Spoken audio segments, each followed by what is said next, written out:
and you spoke of the power of television. I wonder whether you could undertake, as has been suggested, a brief demonstration that would actually skill us up in the way that we've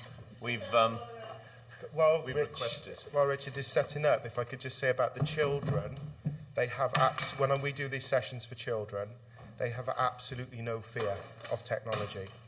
And post-Olympics, I did some teaching for the children, and it is literally, they are operating it as quickly as this, because they see the pictures and they work. Children have no technology fear, in my experience. No, we've much to learn from them. And you teach them CPR and they're straight in there. Yeah. Okay, so the machine, this is one make. There's a different model there. So when you open the machine, there's the machine, and there is an on button, which does this.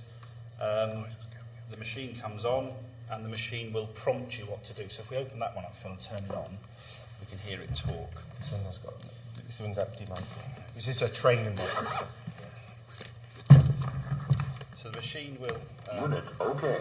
So the first thing it does, it tells you it's going to work. Attach defib pads to patient's bare chest. And it tells you to attach the defib pads, which come out of a packet, and you stick these things to the patient's chest. You can see that there's pictures on them.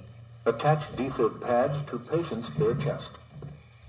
So we've attached the pads, and then the machine will run through advising us what to do. Now, if this... Attach defib pads to patient's bare chest. If this Don't patient... touch patient. Analyze it. If this patient now got the pads applied, it now says it's analysing. So the machine is deciding Don't what touch to do. patient. So Analyze it's telling you don't touch the patient. And then it will either tell you that shock advised. It wants to give the patient an electric Don't shock. touch patient. It tells you Press to touch the flashing patient. shock button. And then it tells you to press the button. And it will keep making that noise. Shock delivered. Till you Start discharge. CPR. Now it's telling me to start CPR. And it gives me a beeper to tell me how to do the chest compressions.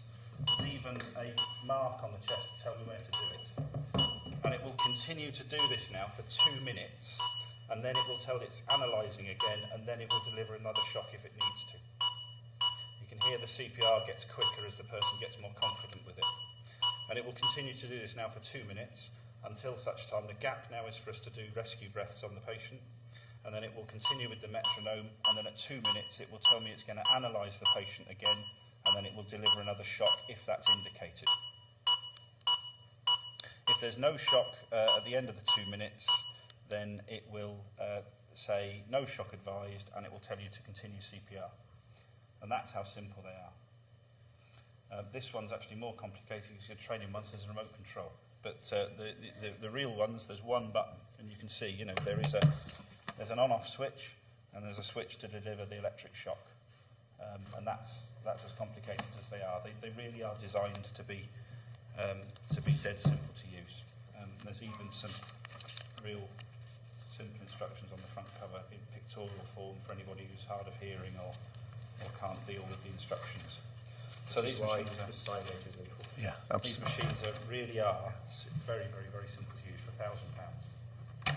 Well, thank you very much to lead petitioner Phil Hill, Richard Lee, and especially to June Thomas, for all three of you coming today and for giving us this really special insight into why you've brought the petition and the potential that the wider availability of defibrillators would offer the people of Wales. So thank you very much indeed.